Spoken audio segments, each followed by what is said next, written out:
Ça sent pas bon, ça sent vraiment pas bon pour le match de mardi.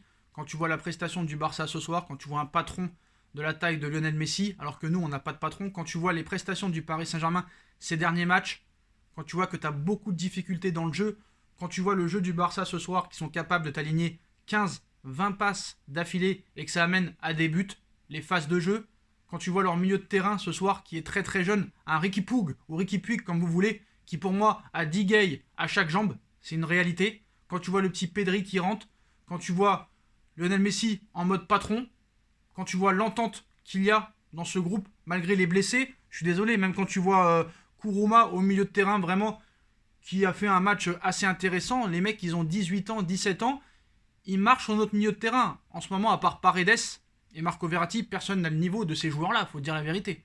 Il faut dire la vérité. Alors certes, en défense, hein, il y a quelques lacunes du côté du Barça, mais quand tu vois notre défense en ce moment aussi, que ce soit à Lorient, que ce soit contre Nice cet après-midi. Alors certes, le Barça a fait un très beau match ce soir, vraiment a été très réaliste, a fait du très beau jeu.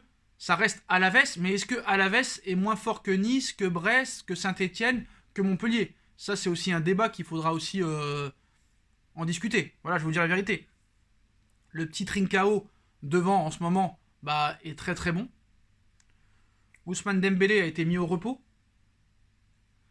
Tu vois quand même qu'un mec comme Ronald Koeman, bon, qui n'a pas gagné de très grands trophées, mais qui a plus d'expérience que Maurizio Pochettino, qui en plus a été un grand joueur, faut dire la vérité. Quand tu vois l'institution Barça, Messi qui vient de la Masia, le petit Kuruma qui vient de la Masia, le petit Busquets, même s'il n'est pas au top niveau en ce moment, mais vu le palmarès qu'il a eu, il vient aussi de la Masia. Quand tu vois que nous, on n'arrive pas à sortir un joueur du centre de formation, à part Kipembe, tous les autres sont partis et font le bonheur d'autres clubs. On se rappelle de Ronald, on se rappelle de Coman, j'allais dire Ronald Koeman. Coman qui nous l'a bien mise en finale de Ligue des Champions. Nkunku qui fait maintenant le bonheur du Red Bull Leipzig. Diaby qui fait le bonheur du Bayer Leverkusen. Bon, après, on va pas parler de Kwasi qui fait le ramasseur de balles au Bayern de Munich. Mais à un moment donné, il va falloir se poser des questions, se regarder devant une glace. J'ai peur que mardi, et le match retour aussi, ce soit la dégringolade. Parce que, franchement, je suis désolé, il faut être un petit peu honnête. Moi, j'ai jamais été chauvin. Je suis supporter du Paris Saint-Germain depuis 98. Je suis désolé. Je n'ai jamais été chauvin. Quand un joueur est mauvais, je le dis. Quand un joueur est bon, je le dis. Quand un joueur est moyen, je le dis. Quand un coach fait de bonnes choses, je le précise. Quand il fait des mauvaises choses, je le précise aussi. Je suis dans la clairvoyance, dans l'objectivité. Alors certes, Pochettino vient d'arriver. Certes, c'est pas son effectif. Certes, il récupère un travail déplorable de Thomas Tuchel. Et ça, personne ne l'a jamais contesté. Mais je tiens à préciser, pour ceux qui ne veulent pas l'entendre, que tu mets n'importe quel coach dans un club. Déjà, tu vois un petit peu la structure qu'il veut mettre en place. Que ce soit la contre-attaque, la possession de balle, le pragmatisme, le jeu vers l'avant. Mais là, le problème, et ça peut être un avantage pour le Paris Saint-Germain pour ce match de mardi, c'est que le PSG n'a pas de style de jeu. Ça peut être à ton avantage. Pourquoi? Vous êtes en train de me dire, mais qu'est-ce qu'il raconte? Il nous explique qu'on n'a pas de style de jeu, mais qu'on pourrait quand même faire du mal au Barça. Bah oui, parce que quand tu vois les mecs du Barça qui analysent un petit peu les matchs du PSG, qu'est-ce que tu veux analyser réellement? Il n'y a pas grand-chose à analyser vu qu'il n'y a rien. À part le match contre Marseille où clairement c'était de la contre-attaque, les autres matchs, il n'y a rien. C'est au petit bonheur la chance. Mbappé fait ce que tu peux, Neymar fait ce que tu peux, mais là il n'est pas là. Il n'y a pas d'âme au Paris Saint-Germain, c'est ça le problème. C'est ça que j'ai envie de vous dire. Il n'y a pas d'âme. L'âme c'est quoi? C'est Keylor Navas. Alors j'espère que Marco Verratti sera présent. À part Leandro Paredes et Keylor Navas, je sors personne du lot. Parce que oui, Kipembe a tenu la baraque, mais voilà. Contre Nice, c'est tout à fait normal. Quand tu vois le jeu du Barça, moi ce qui m'a étonné, c'est le jeu de passe du Barça. Parce que, certes, c'est contre Alaves, une équipe faible. Mais est-ce que Paris, ils en mettent 5 en ce moment? À part contre Montpellier, où on était à 10 contre 11 pendant 80 minutes. Est-ce que Paris se balade en Ligue 1 en mettant des 5-1 ou des 6-0 à des équipes? Non. Non, non, non. Non, non, non. On a critiqué et mis plus bactère Unai Emery, mais au moins en Ligue 1, ça mettait des 6-2 à Lorient, ça mettait des 6-2 à Toulouse, des 6-2 à Bordeaux. Là, ce qui m'a impressionné avec le jeu du Barça ce soir, c'est qu'il pouvait te faire 30-40 passes et que ça amenait à un but ou à une occasion. Messi revient au top, comme par hasard, au mauvais moment pour le PSG. Alors voilà, c'est sûr que Alaves n'est pas le Paris Saint-Germain. Marquinhos et Kipembe, c'est plus solide que Pina et Bataglia. Faut dire la vérité. Voilà.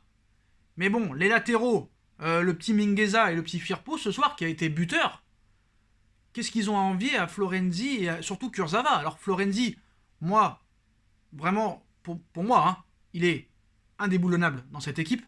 Surtout le match à Caen où il a été le seul à centrer, le seul à aller vers l'avant, le seul à proposer des choses offensivement. Certes, défensivement, c'est limite. Bon, le PSG est plus fort quand même que Alaves. J'ose espérer. Mais j'essaie de trouver des choses positives ce soir. Je n'arrive pas. Pour moi, c'est du 50-50, mais on est plus passé de 55 pour le Barça à 45 pour le Paris Saint-Germain. Il faut dire la vérité. Quand tu vois le petit Riqui Puig, heureusement qu'il n'en voulait plus il y a 5 mois, le gars. Parce que le mec, il est maintenant titulaire indiscutable. Et c'est l'un des meilleurs milieux de terrain du Barça à l'heure actuelle. Il est meilleur que Busquets, il est meilleur que tous les autres milieux. Moi, on me dit, Gay a fait un grand match cet après-midi parce qu'il a touché plus de 100 ballons et a fait plus de 98% de passes réussies. Mais est-ce que tu as vu les passes qu'il a fait, frère? Toi et moi aurions réussi à les faire. Il a fait 0 interception. À un moment donné, il faut se dire les choses. De Jong en défense centrale, pour moi, ça n'a pas été top ce soir. Je pense que ça reste quand même un milieu de terrain. Mais il a préféré mettre Kourouma plus haut et faire descendre De Jong dans l'axe. Je pense que De Jong, quand même, jouera au milieu de terrain contre le Paris Saint-Germain. Donc je pense que ce qui peut vraiment mettre en mal le Barça, c'est avoir un jeu pragmatique et peut-être mettre le mur. Parce que tu n'es pas capable de jouer au ballon. Voilà, tu as un Mbappé qui n'est pas collectif, qui n'est pas altruiste, qui joue que pour sa tronche. Il n'y a pas de collectif au Paris Saint-Germain. Paredes va devoir sortir une masterclass avec, on espère qu'il sera là, un Marco Verratti exceptionnel. Mais un milieu à 3 avec Gay. Est-ce que Gay peut te ressortir cette masterclass qu'il a fait face au Real Madrid il y a 1 an et demi? On le souhaite. Est-ce que Paris peut faire pire que contre Lorient quand on perd 3-2 et cet après-midi dans le jeu? Je ne pense pas. Mais en tout cas, il n'y a aucun jeu. Et moi, je suis désolé. On va m'insulter. Bah, je me suis régalé ce soir en regardant le FC Barcelone. Voilà. Et je m'en bats les couilles de ce que les gens y pensent. Moi, j'aimerais voir le PSG jouer comme le Barça a joué ce soir. Et arrêtez de me donner l'excuse, c'était que Alaves. Oui, ce soir, c'était que Nice, frère. Et t'as perdu contre Lorient, dernier de Ligue 1. Et t'as galéré contre Nîmes qui a tiré plus fort que toi. Tu te rends compte que le PSG ce soir a tiré 16 fois au but et n'a cadré que 4 tirs, frère. Oui, je me suis régalé en regardant le Barça ce soir. Je me suis régalé en regardant le Barça battre Grenade la dernière fois. Je me régale plus en regardant le Barça, en regardant City, en regardant le Red Bull Leipzig que le Paris Saint-Germain. Je suis désolé. Et j'aimerais vraiment, quand je regarde le PSG, kiffer. Et ça fait maintenant plus de 2 ans et demi que je m'emmerde en regardant mon club de cœur. Et que j'en ai marre. Parce que déjà que t'as une vie de merde, que tu parles à personne, t'as envie de te détendre. Moi à l'époque, je me rappelle, entre 2013 et 2016, je me régalais en regardant le Paris Saint-Germain. Je kiffais vraiment. Je kiffais. Même avec Unai Emery, la deuxième saison, certes on s'est fait niquer en Ligue des Champions, mais au moins il y avait un certain jeu. Il y avait un certain jeu, une certaine cohérence. Là, il n'y a plus de cohérence du tout. Donc arrêtez de me parler de l'adversaire. Et si admettons Paris gagne, on espère, vraiment on espère contre le Barça mardi, arrêtez de dire que c'est parce que le Barça était pourri. À chaque fois que Paris gagne, c'est parce que l'adversaire a été pourri. Quand on a battu le Real 3-0, c'est parce que le Real était pourri. Si on a battu United 2-0, c'est parce que United était pourri. En 2019. À chaque fois qu'on fait une grosse performance, quand on a battu le Barça 4-0 en 2017, c'est parce que le Barça était pourri. Non, c'est parce que nous, on leur a pas donné l'opportunité de bien jouer. C'est tout. C'est nous qui avons été meilleurs.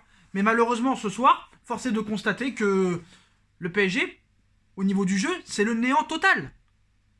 Et dans cette équipe, au PSG, il manque surtout un vrai patron en mode Zlatan, en mode Ramos, en mode Diego Godin, en mode Lionel Messi ce soir. Un mec qui te permet de te sublimer, même quand ton patron n'est pas là. Et malheureusement, ce soir, on a vu que le PSG était très mauvais cet après-midi dans le jeu et que le Barça s'est sublimé ce soir. Et on a un Barça en pleine confiance au niveau du jeu et un Paris totalement dans le flou et dans la réflexion. Donc à un moment donné, moi, mon ressenti vraiment, c'est que au pire, si le PSG se fait éliminer, bah, on ne sera pas étonné, vu la qualité de jeu, vu la qualité des joueurs et la qualité de coach. Et si on gagne, bah, on sera heureux. Donc à l'arrivée, on ne sera pas vraiment dessus, vu qu'on saura ce qui se passera, réellement. Moi, j'avais dit mon prono il y a 2 jours, j'avais dit 1 partout pour le match aller. Mais ça risque d'être très compliqué. Vraiment, ça risque d'être très compliqué parce que quand il va y avoir Messi, Dembélé, Griezmann, Kurzawa et Florenzi, j'ai peur qu'ils aient mal à la tête. Alors on se rappelle que Florenzi, il y a 5 ans, il avait fait un match exceptionnel contre le Barça, mais c'était il y a 5 ans malheureusement. Est-ce qu'il pourra refaire cette performance? Je l'espère. Moi j'ai peur du côté gauche avec Kurzawa, j'ai peur qu'il laisse des boulevards, parce qu'on a vu aussi les boulevards aujourd'hui, c'était incroyable. On a vu les joueurs de Nice, les Ronny Lopez et tous les autres se balader. J'ai vraiment peur, voilà, j'ai vraiment peur, mais je vais essayer d'être optimiste. Je vais essayer d'être positive. Je vais essayer de faire confiance en mon équipe. De toute façon, je serai toujours derrière mon équipe, quoi qu'il en soit, même si on descend en National 4. Ce sera toujours comme ça. Pareil quand on a failli descendre en 2008. Pareil quand on jouait le ventre mou entre 2004 et 2008. On sera toujours pour le Paris Saint-Germain, mais force est de constater que voilà, le Barça, c'est beaucoup plus collectif. Ça joue beaucoup mieux que le Paris Saint-Germain à l'heure actuelle. Voilà. Est-ce que ça veut dire que le PSG se fera éliminer? Ça ne veut pas dire du tout ça. Il y a un cœur de revanche. Paris n'a jamais été aussi bon que quand ils sont dos au mur. Ça, c'est la vérité.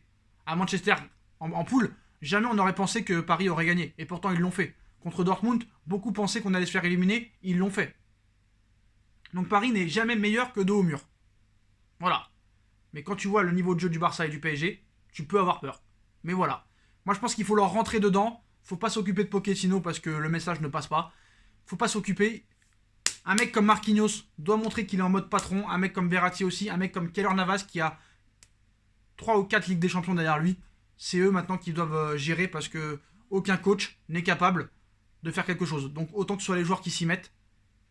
Il va falloir parler à Mbappé. Lui demander qu'il soit vraiment plus collectif que ça parce que j'ai l'impression que ce mec ne veut faire aucun effort et ne pense qu'à sa pomme et ne pense qu'à sublimer de son côté. Quand tu vois qu'un Mauro Icardi, qui est quand même considéré comme un renard des surfaces, se bat ce soir pour faire des passes, pour se battre, pour défendre et pour donner des caviars et des détentes pas possibles pour mettre des buts à Moïskine, tu peux quand même te poser des questions. Moi, on me dit que ça va être le match de Mbappé ce mardi. Je l'espère. Mais ça peut être aussi une désillusion comme contre Manchester. Parce que dans les grands matchs, Mbappé n'a jamais été là. Dans les grands matchs, dans les très grands matchs, Mbappé n'a jamais été là. Et ça, c'est une désillusion malheureusement. Voilà les gars, dites-moi en commentaire ce que vous en pensez. Est-ce que Paris peut s'en sortir? Est-ce que pour vous, le Barça est favori ou le Paris Saint-Germain? Voilà, on like, on partage, on commente, on s'abonne et on se retrouve demain pour une nouvelle vidéo. Tchuss.